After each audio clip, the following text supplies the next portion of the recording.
Hi, friends. So in math this week, we're going to be taking a closer look at algebra. Remember that when we're talking about algebra, we are thinking specifically about our equal sign. So as you might remember from our work together in grade 1 and in grade 2, for those of you who worked with me in grade 2 as well, the equal sign does mean something very particular. So I'm going to give you a moment to be thinking about what does that equal sign mean? Do, do, do, do, do, do. Do, do, do, do, do, do, do, do. All right, that's enough. So if you're already thinking about equal sign, we're thinking about, well, those lines are the same distance apart. They're not going closer on one side or closer on the other side. They're always the same distance apart, which means that we're thinking about that symbol meaning the same as. And we can also think about it meaning balance. And if you recall back to our work together, we did a lot of work actually using our balances, which unfortunately I don't have here. They're still locked up at the school. So we're going to try to do some work together this week using a virtual balance. And I'm going to show you some tools that you can use and some games you can play this week. There's not going to be any formal work this week. We'll continue with our balance and algebra work next week, but I wanted to get you used to it again this week. So what I'd like to show you this week, first of all, in your learning tools, and this is from Matthews, I'll post this for you again, is we've got those relational rods. We sometimes call those our Cuisenaire rods as well. And you'll remember these that we've used from school. So with our relational rods, they can show different amounts. And what I've done is I'm going to use the whole number rods. And on my sheet here, I want to have the full grid. And I'm actually going to put in my picture here because I want to remind myself that I am thinking, in fact, of the balance. So I'm going to put that down here at the bottom. All right, so there's my balance. And now I'm going to be thinking about a balance equation. So I'm thinking of the equals sign. And I'm going to try to come up with two things that actually equal the same amount. So let's start off just with some one-digit numbers.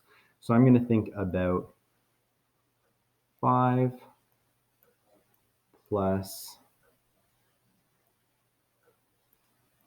8 equals, and here I'm going to put in an unknown. I don't know what this is going to be just yet. Something plus 7. Okay, so I'm trying to figure out what would that value be.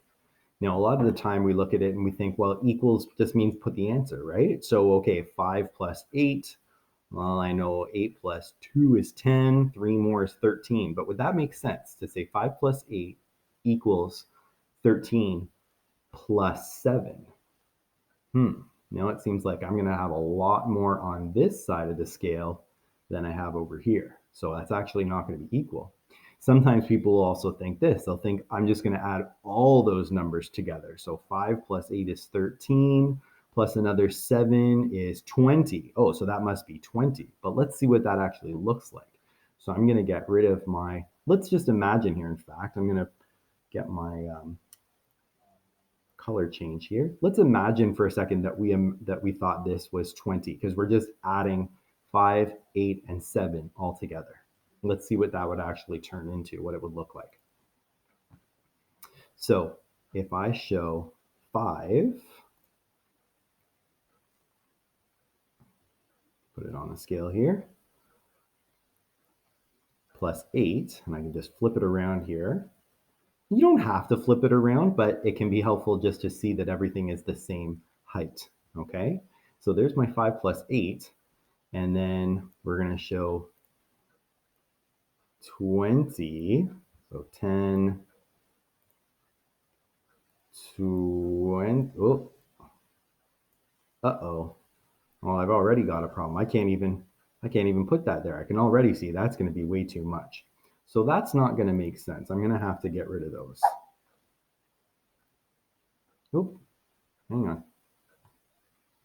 I'm back. Here we go. I'm going to have to get rid of those. And let's try this again.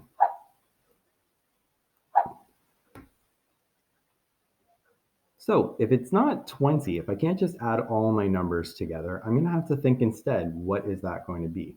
So let's take a look at it this way. Again, I'm going to put my 5 and 8. So I got 5 plus 8.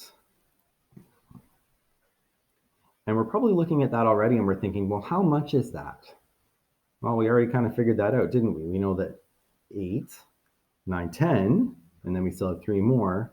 So we got 13. So if this is going to be 13 over here, what am I going to need to do to make 13 on the other side? Well, I know that I've already got a 7 piece. So let's put that in. So if I've got my 7 piece, now I'm thinking, what is this piece going to be that's going to get me to the same level? So I will be equal. So you can probably imagine right in this space here, that's what I'm going to be trying to figure out. So when I look over at my bars, as you probably figured out already, in fact, it's a 6 bar that's going to fit in that space. So in fact, 5 plus 8 is equal to 6 plus 7. And when you think about it, that kind of makes sense. It's like we've taken 1 away from the 8, and it became 7, and we gave it to the 5, so that became 6. And we can see that little bit of a difference here. In fact, if I move my bars around and I just flip them, then you can even see that even easier, where we're just off by 1. Okay, so that's what we're going to be working on this week, working on our balance equations. You might want to be using the Matthews number rods to help you with that. And I'm going to share 2 other tools with you very shortly. Okay, talk to you soon.